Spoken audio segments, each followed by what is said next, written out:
A desperate widow helped a stranger she found trapped in a tornado, and it turned out that Cowboy owned half the county. Oklahoma Territory, May 1888. The sky had turned a sickly, bruised green. It was a color that promised violence, a color that made the birds fall silent and the very air hold its breath in terrified anticipation. The wind had already begun its sermon, a low moan that clawed at the worn edges of Alara Vance's sod house, whispering of ruin. This was the kind of weather that turned breath to frost and men to ghosts, but it was spring, and the terror came not from cold but from chaos. Alara pushed a stray strand of mousy brown hair from her face, her hands chapped and raw from lye soap and hard work. She was a woman whittled down by grief and hardship, her form as spare and resilient as the prairie grass that clung stubbornly to the unforgiving earth. Her husband, Thomas, lay under a small, neat mound of that same earth not 50 yards from her door, taken by a fever that had also claimed their infant daughter, Lily. The town of Redemption had turned its back on her then.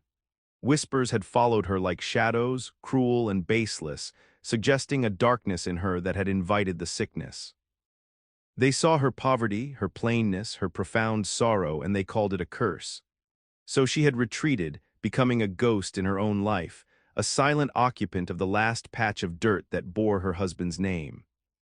Now the sky was preparing to unleash its fury, and she was alone to face it. She worked with a frantic, desperate energy, checking the leather hinges on the heavy wood shutter, stuffing rags into the cracks around the doorframe. The world outside was a symphony of escalating dread. Dust devils danced and died. The wind rose from a moan to a shriek, howling like a devil unchained. Then she heard it, a sound beneath the wind's rage. A low, guttural roar that seemed to come from the very bowels of the earth.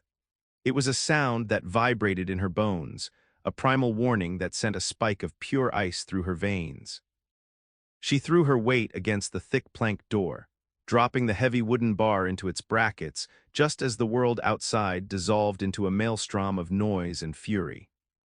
The soddy shuddered, the packed earth of its walls groaning under the assault. The air pressure dropped so suddenly it felt as if her lungs were being squeezed by a giant fist. Dirt rained down from the ceiling. Through a tiny crack in the shutter she saw it, a monstrous, churning funnel of black cloud descending from the bruised heavens. It moved with an unholy grace, a twisting column of destruction that devoured everything in its path. It split trees like matchsticks and tossed a neighbor's wagon through the air as if it were a child's toy. Alara squeezed her eyes shut, pressing herself into the far corner of the single room, her hands over her ears. She prayed not for salvation, but for a quick end. The roar became deafening, an all-consuming presence that blotted out thought, a physical force that shook the very foundations of her world. The soddy held. It was built low and strong, half buried in the earth that was now trying to reclaim it. It held, and then, as suddenly as it had begun, an eerie silence fell. A silence broken only by the sound of her own ragged breathing and the gentle patter of rain. She waited, her heart hammering against her ribs like a trapped bird. Slowly, cautiously, she lifted the bar and pushed the door open. The devastation was absolute. The world she knew was gone, replaced by a scarred, wounded landscape. Her small vegetable garden was annihilated, the chicken coop simply vanished. But the house and the grave had been spared. It was in this strange, quiet aftermath that she saw him. A shape crumpled near the splintered remains of a cottonwood tree. A man. She hesitated for only a second. The instinct for self-preservation screamed at her to stay inside, to bar the door against a world that had offered her nothing but pain. But a deeper, more fundamental part of her, the part that had nursed a sick husband and cradled a dying child, took over. She grabbed a strip of clean linen from her small chest and ran out into the rain-soaked wreckage. He was unconscious, a deep gash on his forehead bleeding freely into the mud. His clothes were of fine quality, though torn and filthy now. One of his legs was twisted at an unnatural angle, the bone clearly broken. He was a big man, built of solid muscle and grim determination, even in repose. His face was all harsh lines and sharp angles, a face that looked like it had been carved from granite and left out in the wind.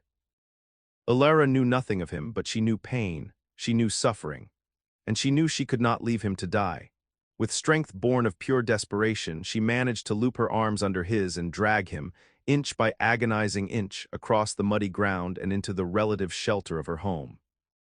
She laid him on her own narrow cot, the only bed she owned. The effort left her trembling and breathless. For a long moment she simply stood over him, watching the shallow rise and fall of his chest. He was a stranger, a danger perhaps. But in that moment he was just a life, fragile and flickering, and she was the only one there to tend the flame. The storm had passed, but another was just beginning. She worked with a quiet, practiced efficiency. She cleaned the gentry on his head, her touch surprisingly gentle for hands so calloused. The cut was deep, but the bleeding had slowed. The leg was the greater challenge. She knew enough to know it needed setting, a task far beyond her skill. All she could do was fashion a crude splint from the remains of a broken chair and bind it tightly, hoping to keep it from worsening. Hours bled into a day, and the man remained unconscious. Ilara sat by his side, bathing his face with cool water, forcing small sips of broth between his lips when he stirred. Her own supplies were meager, damaged by the storm, but she gave him the best of what she had. She watched the harsh lines of his face soften slightly in his fevered sleep, saw the way his large hand would sometimes clench, as if holding onto something that was no longer there. He was a man steeped in a silence that felt deeper than mere unconsciousness. It was a hollowness, a familiar emptiness she recognized from her own reflection in the dark window pane at night. On the second day, he woke. His eyes, the color of a stormy gray sea, snapped open and fixed on her with a startling intensity. They were cold, assessing, and filled with a pain that had nothing to do with his injuries. "Where am I?" His voice was a low rasp, thick with disuse. "My home," Ilara answered softly, not flinching from his gaze. "The tornado, it threw you from your horse. Your leg is broken." He tried to sit up, a sharp hiss of pain escaping his lips as he fell back against the cot. He looked around the small, sparse room, taking in the packed earth walls, the single window, the meager furnishings. His eyes, accustomed to vast expanses of land and the polished wood of a grand ranch house, saw only poverty. He looked at her plain, worn dress and tired face, and a flicker of something, annoyance perhaps or suspicion, crossed his features. "Who are you?" he demanded, the question sharp like a command. "Ilara Vance," he grunted, a sound of dismissal. "I am Silas Blackwood." He said the name as if it were a key, something that should unlock deference and immediate action. To Ilara, it meant nothing. She lived so far from the town's gossip that the name of the man who owned the sprawling cattle empire to the north was just a sound. "You need to rest, Mr. Blackwood," she said, her voice even. "I'll fetch you some water." Thus began their uneasy alliance, a pact forged in the heart of a storm and sealed by necessity. Silas was a terrible patient. He was a man used to command, to bending the world to his will, and he chafed under the helplessness of his situation. He was terse, demanding, his words clipped and stripped of any courtesy. Yet Ilara remained unflappable. She met his gruff orders with quiet competence. She changed his bandages without a word, brought him his meals of thin stew and hard bread, and sat silently in the corner mending his torn shirt with thread she had painstakingly unraveled from a worn-out sack. Silas watched her. He had expected tears or perhaps a fawning sort of care from a woman who clearly had nothing. He had expected her to ask for payment, to leverage his predicament, but she did none of those things. She moved with a quiet dignity that seemed utterly out of place in the squalor of her home. He watched her hands as she worked the needle, saw the strength and gentleness in them. He watched her portion out their food, always giving him the larger share, taking barely enough to sustain herself. He saw her stand at the door each evening, her gaze fixed on the small, lonely grave outside, and he saw a sorrow so profound it made his own ache in recognition. One afternoon, as a fever took hold of him, he thrashed in his sleep, muttering a name over and over. "Sarah Leah." His hand reached out, grasping for something, and found only empty air. Ilara, wiping his brow with a damp cloth, heard the names. She heard the raw, naked grief in his voice and felt a pang of connection so sharp it took her breath away. The granite man had cracks, and through them she saw a pain that mirrored her own. When the fever broke, Sila's was weaker, but the icy wall around him had thawed ever so slightly. He found her humming a soft, sad lullaby as she stirred a pot over the small fire. "That song," he said, his voice quiet. "My wife, she used to sing that." Alara stopped, her back still to him. "It was my daughter's favorite," she replied, her voice barely a whisper. A heavy silence filled the small room, a silence no longer born of animosity, but of shared, unspoken tragedy. For the first time, Silas Blackwood did not see a poor, plain widow. He saw a woman of immense strength, a woman who had faced the abyss and had not been consumed by it. A small, non-verbal language began to grow between them. When he saw her struggling to haul a bucket of water, he gritted his teeth and, using a piece of salvaged wood as a crutch, hobbled over to help her, his face a mask of pain and determination. When she saw him staring at the leaking roof with a frustrated scowl, she said nothing, but the next day he watched as she climbed onto a stool and expertly patched it with a mixture of mud and grass. She was a survivor. She was honorable, and in the quiet solitude of that broken-sod house, Silas Blackwood began to feel a sliver of something he thought had died with his family. A flicker of warmth, a glimmer of respect. A week after the storm, a rider appeared on the horizon. It was Jade, Silas's foreman, a man as weathered and tough as old leather. His relief at finding his boss alive was quickly overshadowed by suspicion as he took in the scene. Silas, the cattle king, laid up in a dirt-poor woman's hovel. Jade's eyes swept over Alara with a dismissive glance. He saw what the rest of the world saw, a nobody, an opportunist. "We'll get you back to the ranch, boss," Jade said, his tone making it clear he thought Alara was somehow responsible for the delay. They fashioned a makeshift litter, and as Jade and another ranch hand prepared to carry Silas out, he turned his head, his gray eyes finding Alara. For a moment he seemed to struggle for words. The man of action, the man of terse commands, was at a loss. "Thank you," he said finally, the words sounding foreign on his tongue. He pressed a small, heavy pouch of coins into her hand. "For your trouble." Alara looked at the gold, then back at him. She pushed the pouch back into his hand. "I didn't do it for money, Mr. Blackwood," she said softly. "I did it because it was the right thing to do." Silas stared at her, a strange, unreadable expression on his face.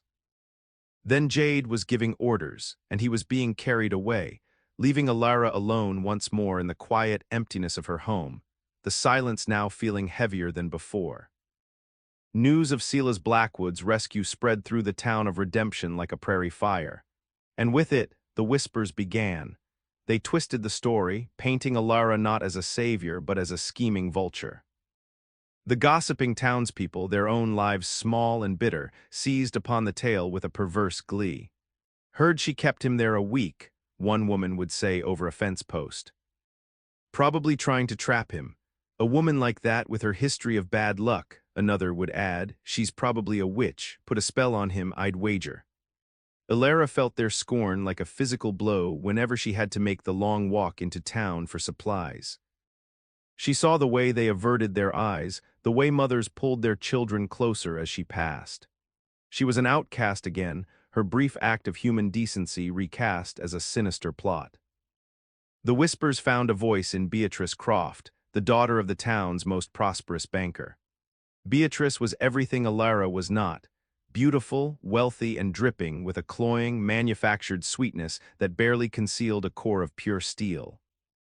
She had long considered Silas Blackwood her own personal prize, his tragic past only making him a more romantic and powerful figure to conquer. Beatrice saw Alara not just as a rival, but as an insult. That a creature of the dirt, a plain, impoverished widow, could have spent a week alone with Silas Blackwood was an affront to the natural order of things. "It's a disgrace," Beatrice declared one afternoon at the general store, her voice carrying easily to every corner. "That woman is a predator. My father says her husband left her with a mountain of debt. She's clearly desperate. Who knows what she did to that poor grieving man while he was helpless?" The seeds of poison, once planted, grew fast in the fertile soil of small-town suspicion.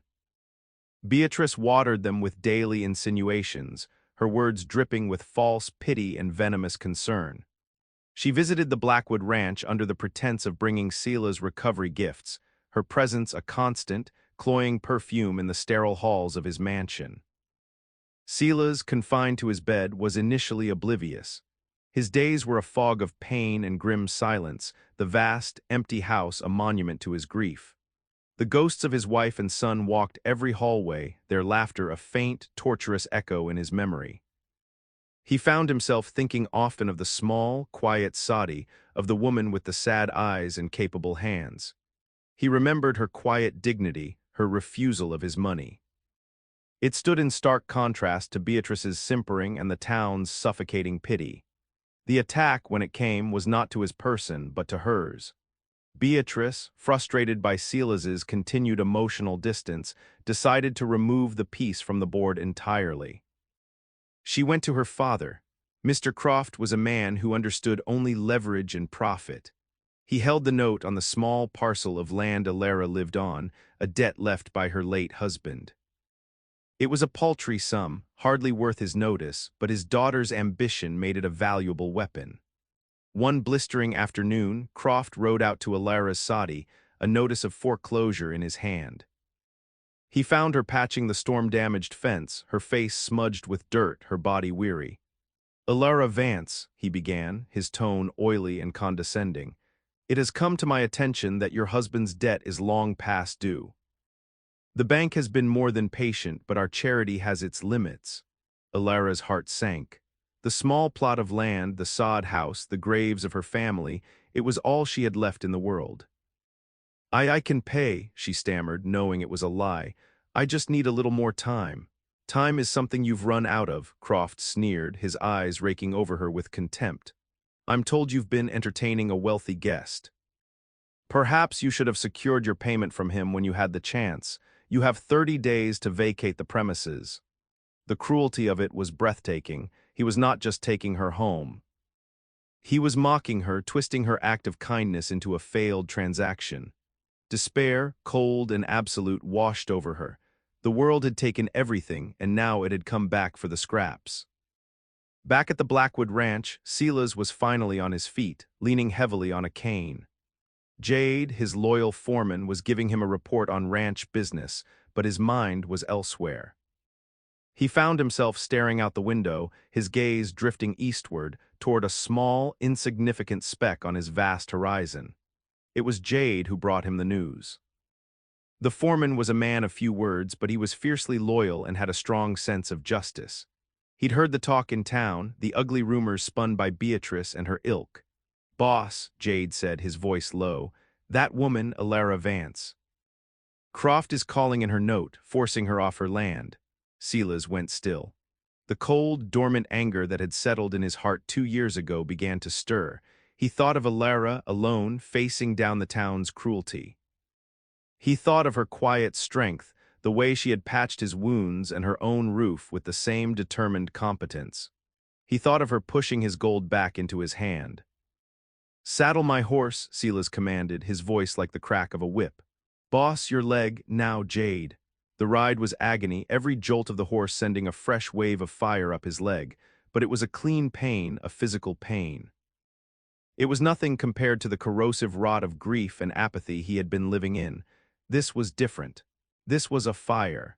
He arrived at Alara's Sadi to find her standing beside the small grave, her shoulders slumped in defeat.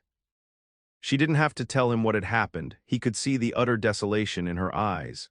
He dismounted, his movements stiff and painful. He walked toward her, the silence between them thick with things unsaid. He stopped a few feet away, his shadow falling over her. "He can't do it," Silas said, his voice a low growl. "He won't take your land." Alara looked up at him, her eyes shimmering with unshed tears. "You don't have to do this." "It isn't your fight." "He made it my fight," Silas replied, his jaw tight. That night a chill wind blew across the prairie, but inside the small sod house a tentative warmth grew. A single candle cast flickering shadows on the walls as they sat across from each other, the space between them charged with a raw, fragile intimacy.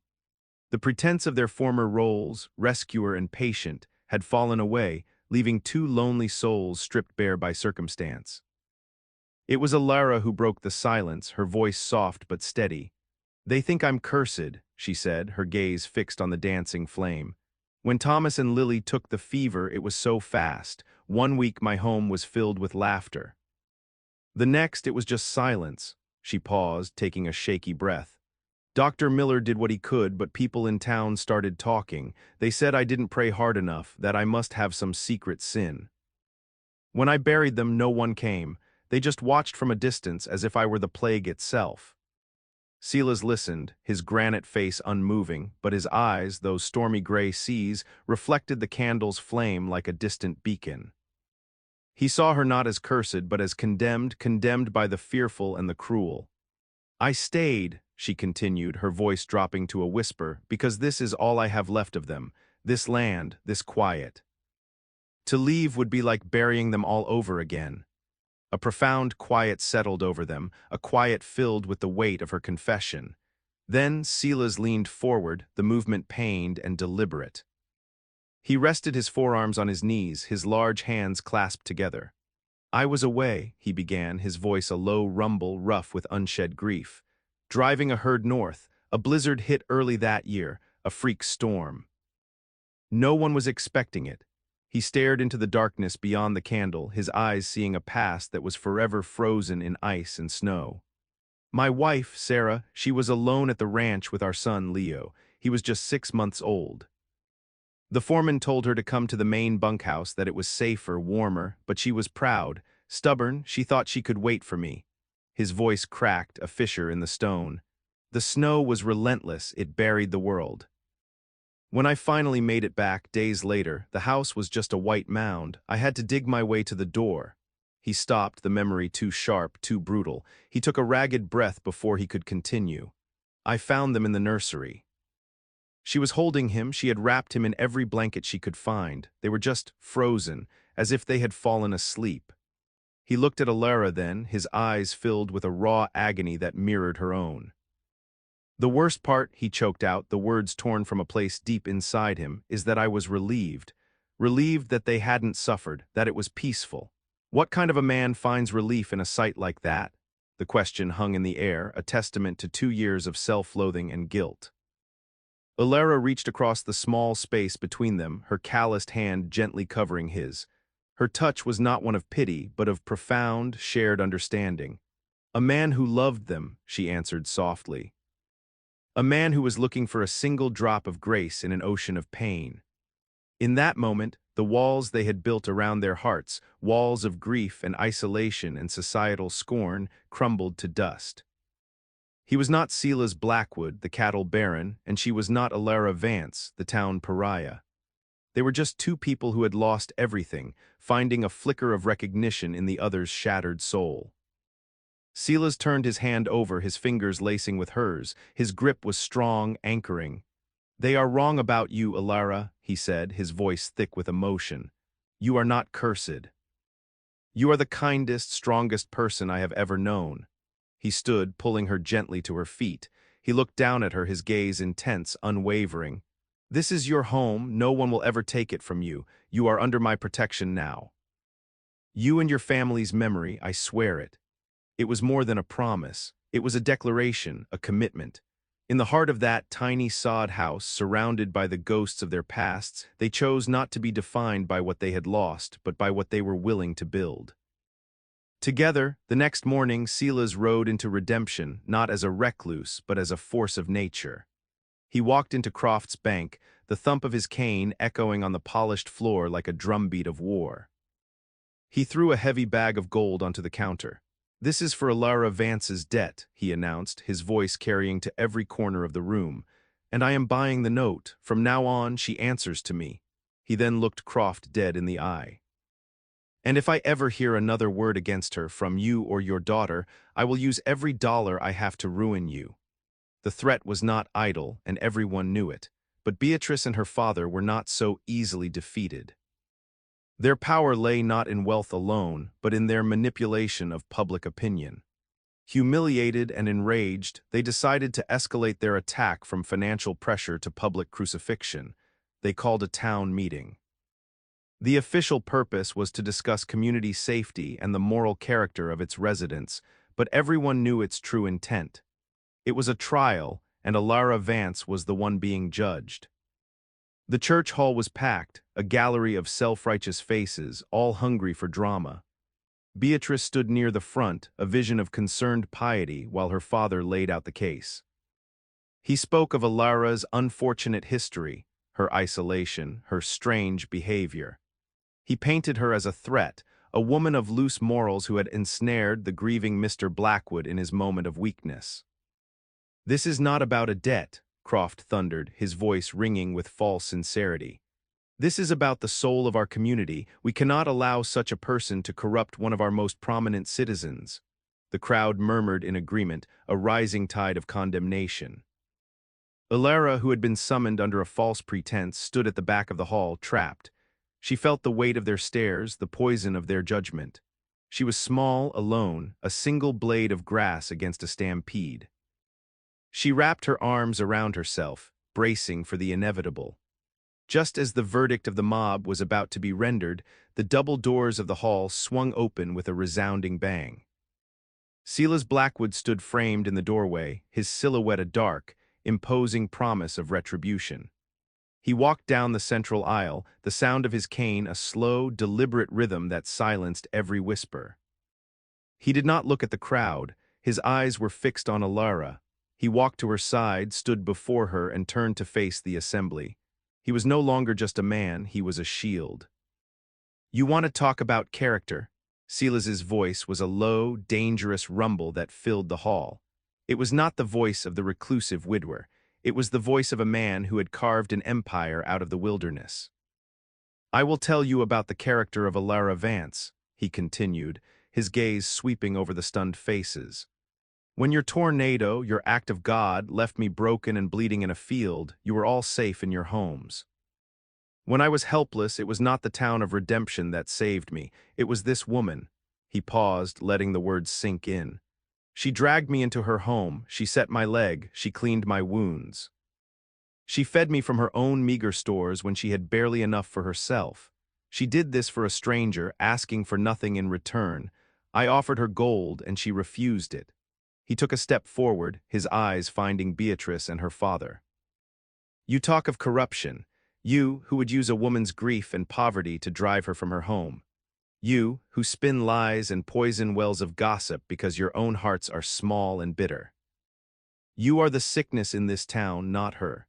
He turned back to the crowd, his voice rising with a passion no one had ever heard from him. "For 2 years I have been a ghost. I buried my heart with my wife and son. I shut myself away from the world, and in all that time not one of you offered me a moment of genuine human kindness. You offered pity, which is a currency of the proud. Alara Vance offered me care. She offered me dignity." He reached out and took Alara's hand, his grip firm and unwavering. He pulled her forward to stand beside him, a united front against the world. "You see her as an outcast," he declared, his voice ringing with absolute conviction. "I see her as the soul of this community you claim to care about. She is honor, she is resilience, she is grace." He held her hand up for all to see. "So let me make this perfectly clear. Her fight is my fight, her home is my home. Any insult to her is an insult to me. I am not ensnared, I have been saved."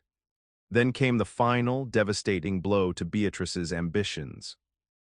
"Alara Vance has done me the great honor," he announced, his voice softening as he looked at her, "of agreeing to become my wife. She and I will be building a new life together, a new family."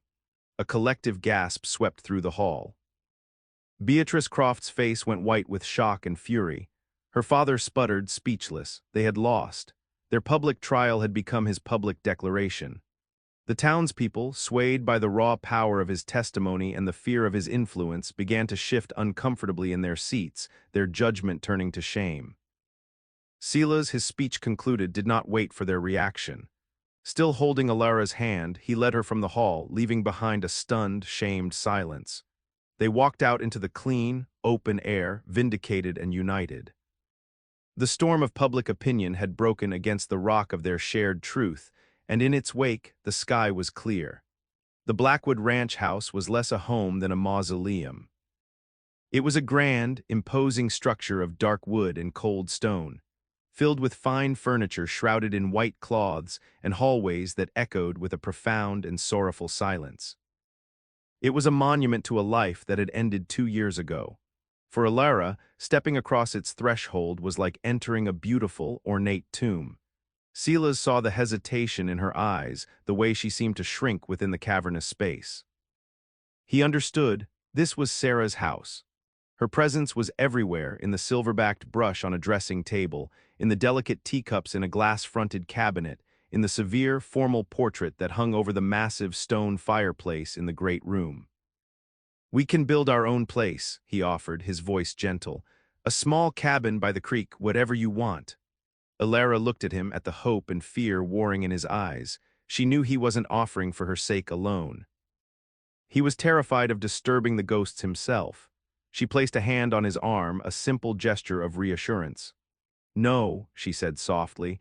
"This is a good, strong house, Silas. It doesn't need to be abandoned. It needs to be woken up." And so began the quiet, deliberate process of building a new life, not by erasing the past, but by making room for the future. They started in the kitchen. Alara, accustomed to a single pot over an open flame, was initially intimidated by the massive iron stove and the rows of copper pans. But soon, the scent of baking bread and simmering stew began to chase the stale air from the rooms, replacing the scent of dust and sorrow with the aroma of life. Together, they went through Sarah's things. It was a painful, reverent process. Silas would pick up a book of poetry, his fingers tracing his late wife's name on the inside cover, and tell Alara a story about her.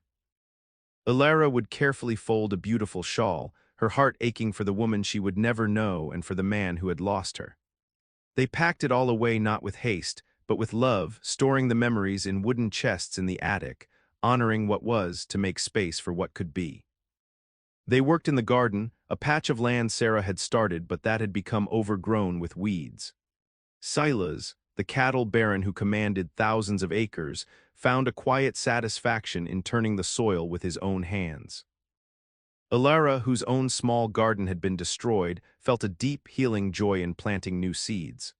They worked side by side, their hands in the dirt, nurturing new life from the fallow ground.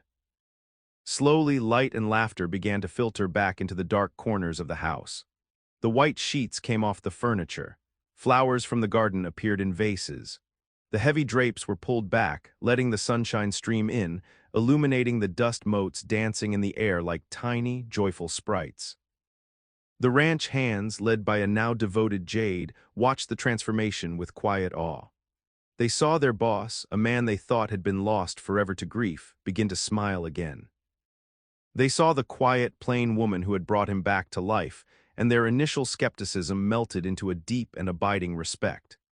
She was not the grand lady they might have expected, but she was kind and fair, and she had a core of steel that they, as men of the West, understood and admired. One evening, Silas stood before the grand fireplace, staring up at the portrait of himself and Sarah. It was a portrait of two people who looked happy, but also formal, distant. It belonged to another lifetime. He carefully took it down from the wall, his movements tender. Alara came to stand beside him, watching. He didn't put it away with the other things. Instead, he carried it to his study and placed it on the mantelpiece there, a private memory, a cherished part of his history. The next day, he hung a new frame over the great room fireplace. It was simple, carved from a piece of light-colored oak, its grain warm and inviting. It was empty. "For us," he said to Alara, his voice thick with emotion. "For the family we're going to build." It was the final, symbolic act of healing. He wasn't replacing his past. He was starting a new chapter. The empty frame was not a void, but a promise, a space waiting to be filled with new memories, new laughter, a new life born from the ashes of unimaginable loss. They stood before it, hand in hand, their future an unpainted canvas, bright with possibility. 2 years passed, flowing like a gentle river after a flash flood. The seasons turned, painting the vast blackwood lands in the vibrant greens of spring and the pale golds of autumn. The ranch thrived, but its heart had changed. The relentless drive for expansion had been tempered by a newfound appreciation for peace and stability. The grim silence of the great house had been replaced permanently by the low hum of a happy home. Silas Blackwood was a changed man. The harsh lines of grief etched on his face had softened, smoothed by the gentle touch of love and time. The stormy gray of his eyes now held the calm, clear light of a morning sky. He still ran his empire with a firm hand, but that hand was now just as likely to be found tending the rose bushes Alara had planted or resting gently on his wife's swollen belly. Alara had blossomed. The weary, haunted look was gone, replaced by a serene confidence. The quiet dignity she had always possessed now shone from her, a soft, steady light that warmed everyone she met. She was no longer the town pariah, but the respected matriarch of the most powerful ranch in the territory. She managed the large house with the same quiet competence she had once managed her tiny soddy, treating the staff with a kindness and respect that earned their fierce loyalty. They sat together on the porch one evening, a comfortable silence between them as they watched the sun dip below the horizon, setting the sky ablaze with streaks of orange and purple. A gentle breeze rustled the leaves of the cottonwood tree they had planted near the house, a sapling now grown strong and tall. Alara rested her head on Silas's shoulder, her hand on the curve of her stomach, where their child kicked softly. "Do you ever miss it?" she asked quietly. The silence. Silas looked down at her, a soft smile touching his lips. He placed his hand over hers. "I thought I needed the silence," he replied, his voice a low, contented rumble. "But I was wrong. I was just listening for the wrong things. Your heart, this little one, this is the only sound I ever need to hear." He had learned that a home was not built from timber and stone, but from shared moments and quiet understanding. Alara had learned that family was not defined by bloodlines or last names, but by the hands that reached for you in the darkness. They had found each other in the wreckage of a storm, two broken souls who together had become whole. Their love was not a fiery, tempestuous passion, but a deep, resilient bond forged in the crucible of sorrow and tempered by kindness. It was a shelter from the wind, a quiet harbor in a turbulent world. The story of the cattle baron and the sod house widow became a local legend, a tale told on quiet nights around campfires. It was a story about how the greatest storms can sometimes lead to the most peaceful shores. It taught that true worth is not measured in land or gold, but in the quiet courage of a good heart.